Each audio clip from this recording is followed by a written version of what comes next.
having people, having scalable processes, and having really solid branding and marketing efforts is the three kind of pillars that I would highlight. Business of Architecture, episode 185. Hello, I'm Enoch Sears, and this is the podcast for architects, where you'll discover tips, strategies, and secrets for running a profitable and impactful architecture practice. I'd like to invite you to discover how to double your architecture firm income and create your dream practice of freedom and impact by downloading my free 4-part architecture firm profit map. As a podcast listener, you can get instant access by going to freearchitectgift.com. Today's guest is Michael Joseph, the Business Development Manager of 3C Engineering based out of San Luis Obispo, California. That's right. Today we're going to talk about engineering. We're going to talk about the AEC industry, entrepreneurship, and a bunch of other stuff I know you're going to love. So without further ado, here's today's show. Hey, Michael, welcome back to Business of Architecture. Thanks for having me, Enoch. I appreciate it. So interestingly, when we were at the event in San Luis Obispo that we met there together and we were talking and chatting, it turns out that you told me that you have a background actually coaching entrepreneurs. Tell me about that. Yeah. My background is in electrical engineering, and I'm from a big family, a family of 10, which you know, and those two things of having an analytical background and the need to find out information and the need to be able to take things apart and figure out how they work and put them back together, and then also the people side that I've grown up around so many different types of personalities and people. And what I've noticed throughout the years is that combination has helped me to have some insights into the business world. And for many years, what I've did naturally really is just help the friends and family that I knew with businesses to figure out what their challenges are and where they might be able to exceed or excel in their businesses. So for years, I did pro bono work, right? I just did it for free. I was just helping because that's what came out of my heart. And somebody once kind of mentioned, hey, look, you should ask for a paycheck for some of this stuff that you're doing, because I was helping people with web design. I was helping some of my friends with their social media campaigns, and just real tangible stuff that they would normally pay for. And I figured out, wow, I could actually get paid to be a coach for entrepreneurs. And so it really was just an accidental experience for myself. And then, although I consistently held another full-time job throughout my entrepreneurial coaching career, it was something that I just had so much fun doing. I literally would do it for free. I would volunteer. That's the fun stuff. And I almost felt guilty taking a check from my friends and business partners, because gosh, it was just so much fun seeing that business succeed. But after a while of actually being paid for it and seeing results, I would then share revenue streams where, hey, look, I'll help you out for a while for free. And then if you see an increase in your bottom line, then great, cut me a check. And, some of those checks were far more than I would have asked for. So, it continued down that pathway. So it was just like an inborn interest in my own of, what makes businesses tick. And from the people side, the process side, the technical side, the product development side, just across the board was just so interesting to me. And I think that's part of the reason why I've been so successful helping entrepreneurs succeed. And so did you do that professionally for a while, or was it just on a kind of a semi-pro basis? Yeah, it was only on a semi-pro basis. I really had no marketing myself. It was all just word of mouth. It was very informal, if you will. But for some reason I was really able to create some solid results. And I've had some retrospect, or looked back upon what those were, and what I started to figure out, okay, there's some systems here that I can apply. And I took those same pieces of knowledge and I then applied them to big businesses. We talked about ClickBank. They hired me on to develop and create their first ever inside sales team. And within 18 months, we had produced $67 million in revenue. And within 3 years, we were doing $350 million in sales. And that was based upon the process of trying to figure out how do you build a scalable company and how do you offer a top-notch service and product to your clients, and then how do you get the word out there and do it right and do it consistently. And those were phenomenal results. Prior to ClickBank, I worked at this company called Goal Financial out of San Diego. And I was hired on to be a training manager for them and train their inside sales team. And what I ended up doing is I created a training CD set, if you will, with an accompanying web test where you actually listened to the CD, then you jumped online and you took an assessment test of how to sell this particular financial product. And once you passed that test, then you jumped on the phones, and we increased sales by almost 70% within the first year of implementing that training program. And so the real world strategies that I gained just out of a fun hobby with friends and family who are running businesses turned into an extremely lucrative pathway for myself, where I was able to actually help companies expand and really have that hyper growth that they were looking for. Sorry, you talked about the three questions, the three things that you wanted to accomplish that were on your mind when you were at ClickBank. So one of them was scaling the business. One of them was getting the word out there. And so the follow-up question is, okay, what is the answer to those things? What are the lessons you learned from taking that company down that path? Yeah. The first really important foundational lesson is think about scalability always. If you're doing a certain task or you're trying to create a product or service, think about what it would take to create 10,000 of those, or to do that task 100,000 times. And if you consistently think about the scalability of your systems and processes, then you surround yourself with solutions based upon that, instead of just trying to get the job done and work on that one particular client or product. You want to make sure that you're consistently looking forward and looking towards what would be the challenges if we quadrupled or went 10 times the amount of clients that we had right now. Would we be able to handle that? What would we need to change in order to accomplish that? So that's one really important piece of the puzzle, is scalability. Branding is possibly the next piece. Is once you get your product or service out there, you want people to have a definition in their own minds already just by looking at your logo or hearing your business name. And there's multiple different examples of that. You take Apple, for example. You automatically assume a higher level of quality of product just by the name itself. And so, as I kind of worked through these businesses, those things were fundamental. But if I were to pinpoint one absolutely critical piece of the puzzle that businesses struggle with, is putting together a solid team. People at the end of the day are what makes up the business, and people are challenging. Like I said before, they're dynamic, they're ever changing, they're unpredictable, in many ways. And so it's incredibly important to hire smart. So take a while, make sure that you have the right candidate. Interview multiple times before you pull the trigger on somebody, and hire slowly and fire quickly is a motto that I suggest often. But having people, having scalable processes, and having really solid branding and marketing efforts is the three kind of pillars that I would highlight, if you will. Awesome. You talked about working with an organization called Strategic Coach. What is that organization? Yeah. One of my favorite people on the whole planet is Dan Sullivan. Dan he was probably in his 70s now, so he's been around for a long time, coaching entrepreneurs since the early 70s, and just a wonderful human being, and incredibly intelligent, one of the smartest guys I've ever met.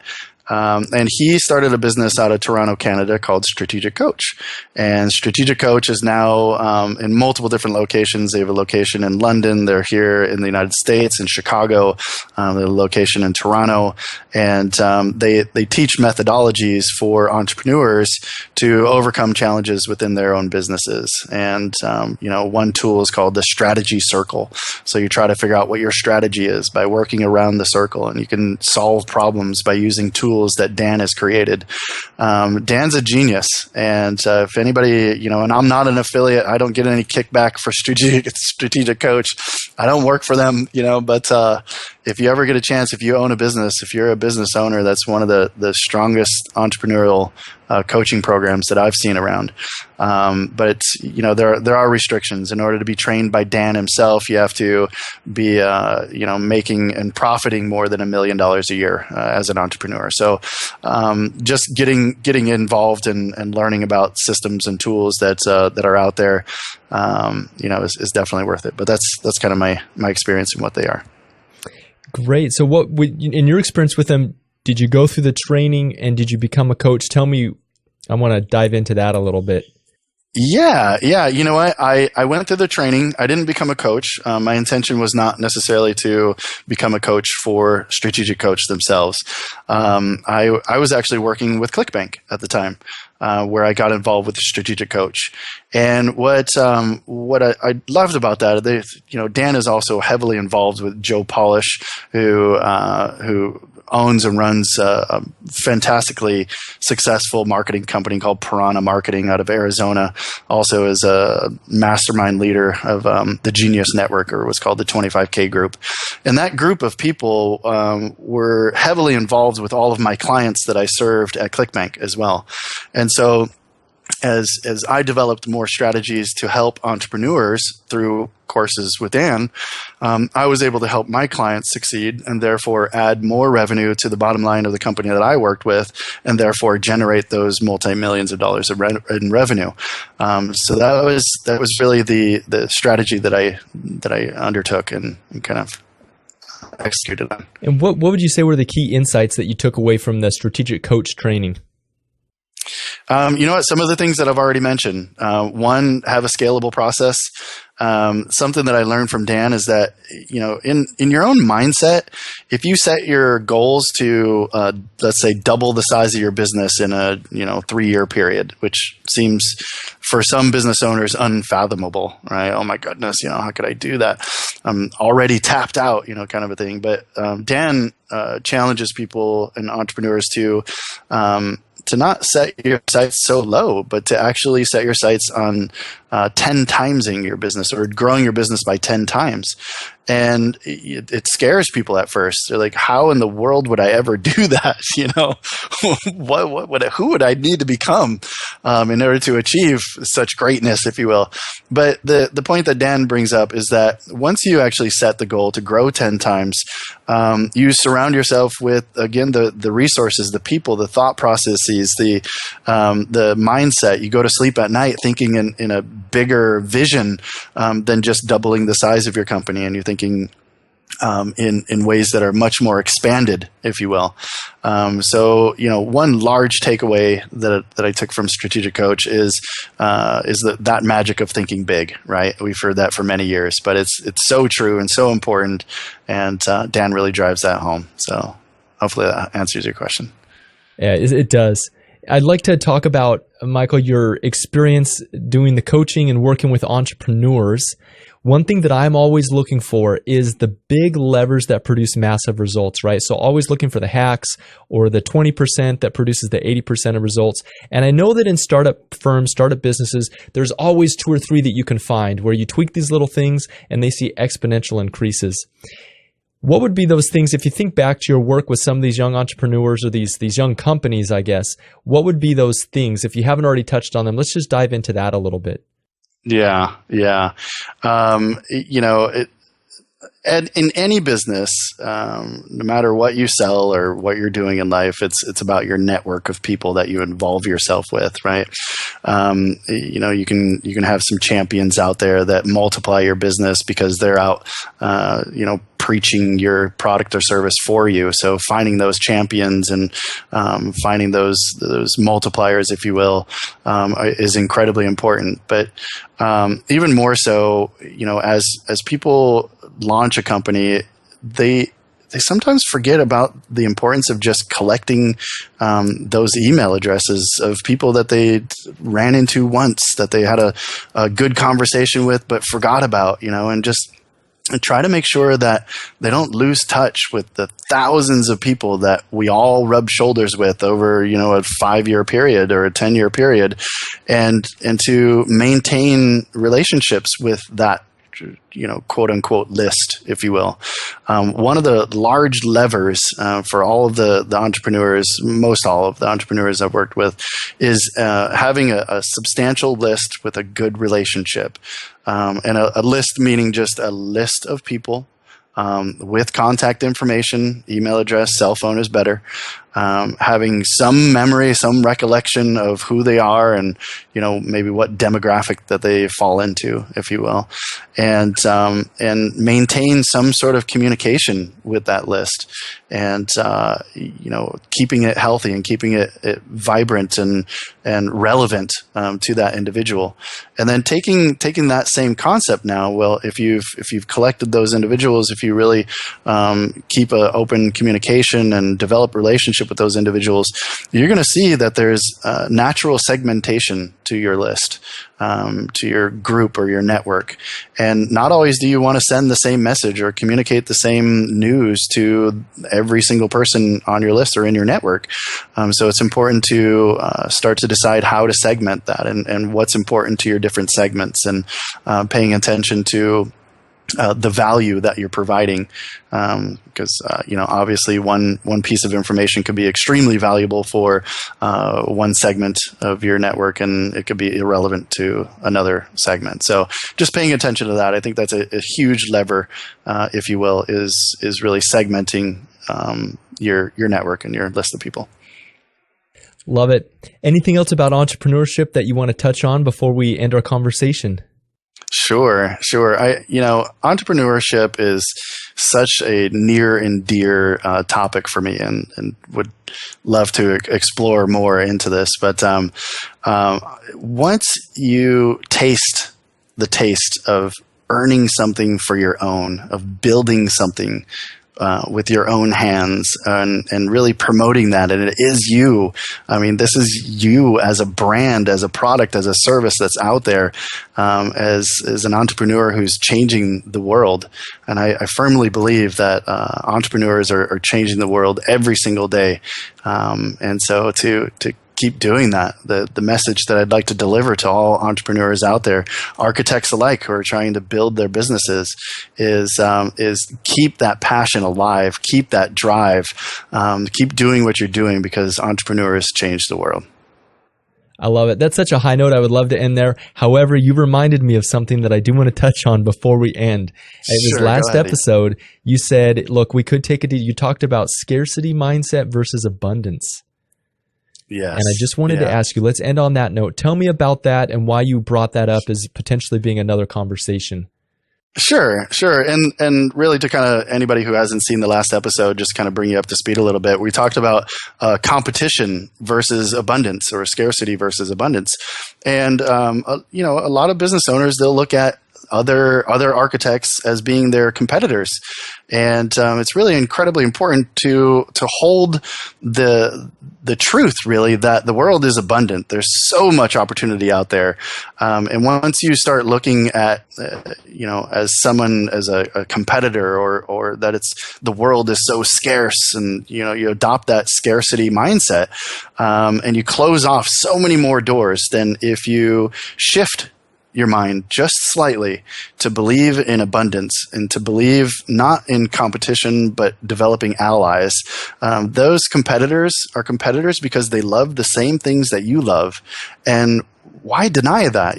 Hold that so clear and true. Most of the time when we find something in common with somebody, we love it. We develop friendships with people who love to do the same things that we do, whether or not that's golfing or skydiving or surfing or skiing or, whatever it is. Once you find that in common, you tend to like that person more. And yet, in business, when you find a group of people who are doing exactly what you're doing, in some cases you look at them as as enemies and competitors, which closes doors. So to not to drill this one too deeply, but it's important for me, and I think it's important for every business owner to realize that the world is abundant, and you can do a world of good for your own team and your own business if you really adopt that philosophy. Thank you for that, and thank you, Michael, for bringing it here on the Business of Architecture podcast. Awesome. Thank you so much for having me, Enoch. It's been a pleasure. And that is a wrap. Thank you for listening today. If you're looking for more time, freedom, impact, and income as an architect, get instant access to my free 4-part architect profit map by visiting freearchitectgift.com. The sponsor for today's show is ArchReach, the client relationship management tool built specifically for architects. If you want to systematize your marketing and business development, ArchReach will help you do it. Visit archreach.com to learn more.